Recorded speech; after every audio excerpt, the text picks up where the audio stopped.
اس وقت 2,75,00,000 بچے out of school ہیں جن کی عمریں 5 سے 15-16 سال تک کی ہیں۔ آئین کا آرٹیکل 25 بتاتا ہے کہ ہر ایک کو مفت اور معیاری تعلیم دی جائے گی۔ ہر بچے کا یہ حق ہے کہ وہ اسکول جائے گا اور پڑھے گا۔ اگر یہ حکمران طبقہ جو ہمارے اوپر مسلط ہے، جو 77 سال سے ہم پر حاکم رہے ہیں، انہوں نے قوم کو نہیں پڑھایا ہے، قوم کو جاہل بنایا ہے، تو 3.25 کروڑ لوگ بچے جہاں جن کی عمریں اسکول جانے کی ہیں، اسکول سے اگر باہر ہیں تو کس کا شکار ہوں گے؟ یہ مافیاز کا شکار ہوں گے، یہ منشیات کا کام کرنے والوں کا شکار ہوں گے، اور پھر پاکستان کے لیے وہ کیا کر سکیں گے؟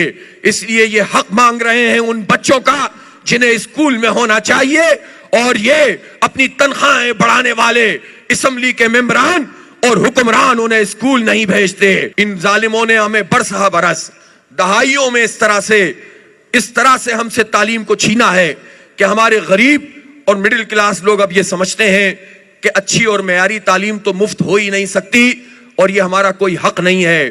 پاکستان کا آئین پاکستان کے غریبوں کو یہ حق دیتا ہے اور مڈل کلاس لوگوں کو یہ حق دیتا ہے کہ ان کو معیاری تعلیم ملے گی اور مفت تعلیم ملے گی۔ یہ آئینی حق ہے، اس دستور کے مطابق ہمارا حق ہے۔ یہ خیرات نہیں ہے جو ہمیں خیرات کے نام پر یہ دے رہے ہوتے ہیں، تو اس حق کو چھیننا پڑے گا۔ آپ اس وقت پڑھ رہے ہیں، آپ کے والدین پیٹ کاٹ کے آپ کو پڑھا رہے ہیں۔ کتنے بچے ہیں جو کسی کالج کا رخ نہیں کر سکتے؟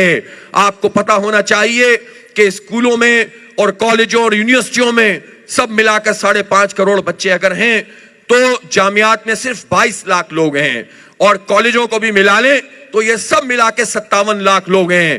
یہ 57 لاکھ کیوں ہیں؟ یہ ڈبل کیوں نہیں ہے؟ یہ ٹرپل کیوں نہیں ہے؟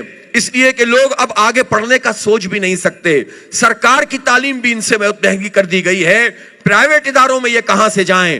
بجائے اس کے کہ اسکول بڑھائے جائیں، بجائے اس کے کہ کالج بڑھائے جائیں، بجائے اس کے کہ جامعات بڑھائی جائیں، یہ تو کم کرتے چلے جا رہے ہیں، اور کسی ایک بلڈنگ کو چارٹر دے دیتے ہیں، اسی کا نام یونیورسٹی رکھ دیتے ہیں۔ اصل میں یونیورسٹیاں کتنی ہیں؟ اصل میں ان کو گرانٹ کتنی مل رہی ہے؟ تحقیق اس میں کتنی ہو رہی ہے؟ لوگوں کو کتنا ڈیولپ کیا جا رہا ہے؟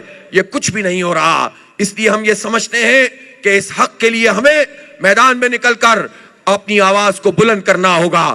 57 لاکھ لوگ، اگر یہ نوجوان، جو میں اسکول نہیں کالجوں کی بات کر رہا ہوں، جو پرائیویٹ اور سرکاری دونوں میں موجود ہیں، اگر ان سب کی فیس ختم کر دی جائے تو کتنا اثر پڑے گا قومی خزانے پہ؟ آپ سوچ سکتے ہیں کتنا اثر پڑے گا؟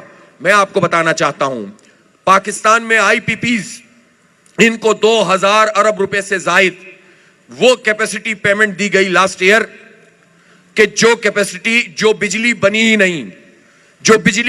نہیں، اس بجلی کے پیسے ان ظالم حکمرانوں کی نااہلیوں اور کرپشن کی وجہ سے پاکستانی قوم کو دینے پڑتے ہیں۔ اگر کالجوں سے لے کر یونیورسٹیوں تک، سرکاری اور پرائیویٹ تمام جامعات کا آپ اگر ایک انالیسس کریں اور ان کا فی اسٹرکچر دیکھیں، تو ان سب کو اگر فری ایجوکیشن مل جائے، ان سے کوئی فیس بھی وصول نہ کی جائے، تو یہ 550 ارب روپے ہیں۔ صرف 550 ارب روپے میں سارے کالج، ساری یونیورسٹیاں، سب یہ فری ایجوکیشن ہو جائے گی۔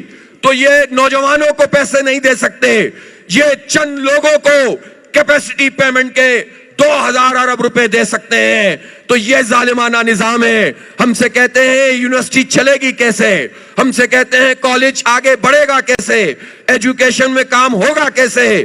پوچھنا چاہتا ہوں، جب سے 18ویں ترمیم کے بعد یہ سارے سبجیکٹ جب صوبائی سبجیکٹ بن گئے ہیں، تو کسی کا بجٹ 450 ارب ہے سندھ کا، کسی کا 600 ارب ہے، کسی کا 200 ارب ہے، کسی کا 300 ارب ہے۔ یہ 2000 ارب روپے تو تعلیم کے بجٹ کے موجود ہیں۔ یہ کہاں لگ رہے ہیں؟ کس پر لگ رہے ہیں؟ کون کھا رہا ہے؟ یہ لوٹ کے کھانے والے لوگ ہمارے سروں پر مسلط ہیں۔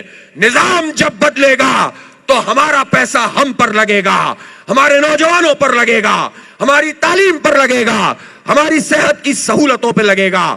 اس لیے اس نظام کی تبدیلی کی جد و جہد کو تیز کرنے کی ضرورت ہے۔